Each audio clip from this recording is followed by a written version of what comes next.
Lately, money feels heavier than it used to. Not just because things are more expensive, but because there's this constant pressure to earn more, do more, and somehow still live a calm, balanced life. Online, everyone talks about slowing down and choosing peace, but in reality, many people are just trying to stay afloat. That tension is real. And it raises an important question. How do you build a calmer life when financial stress never really goes away? The answer isn't more hustle, it's better strategy. Welcome to the Ways of the Wealthy, where we help demystify the habits of the ultra-rich.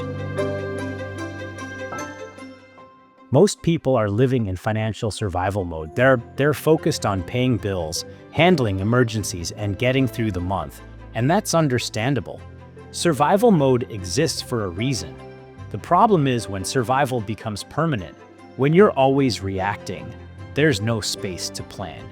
Over time, that creates anxiety and shame. People feel behind, so they avoid learning more about money instead of facing it. But money only improves when you engage with it. One of the most important shifts you can make is moving from earning-focused thinking to ownership-focused thinking. Financial stability isn't just about how much you make. It's about whether your money is working for you.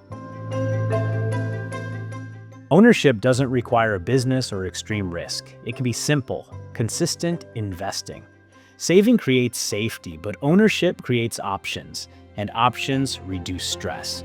Another issue is that many people manage money backward. They spend first and organize later, wondering at the end of the month where everything went. A better approach is to structure your income as soon as it comes in. Separate money for bills, savings, and spending before you touch it.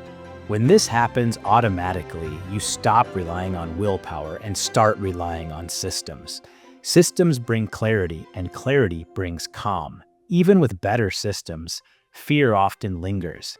If you've lived in instability, your body doesn't immediately trust stability. That fear can show up as overspending, hoarding cash, or avoiding investing altogether. This is why money is emotional, not just mathematical. Old experiences shape current behavior. Recognizing that is part of moving forward. Intentional spending helps break that cycle. Before buying something, ask whether it's a need, a love, a like, or a want. Needs are essential. Loves are what still matter a year from now. Likes fade quickly, and wants are impulse.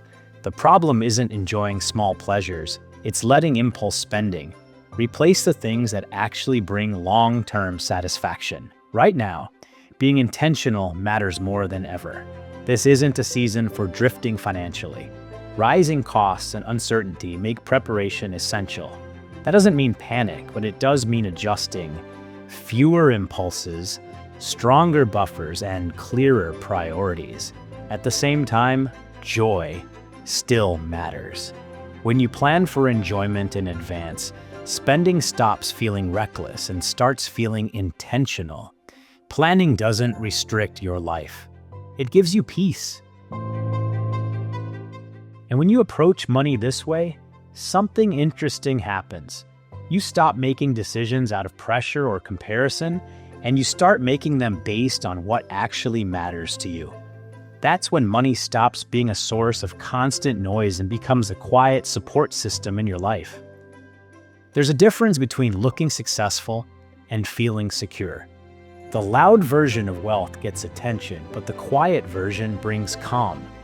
Real financial freedom isn't about appearances.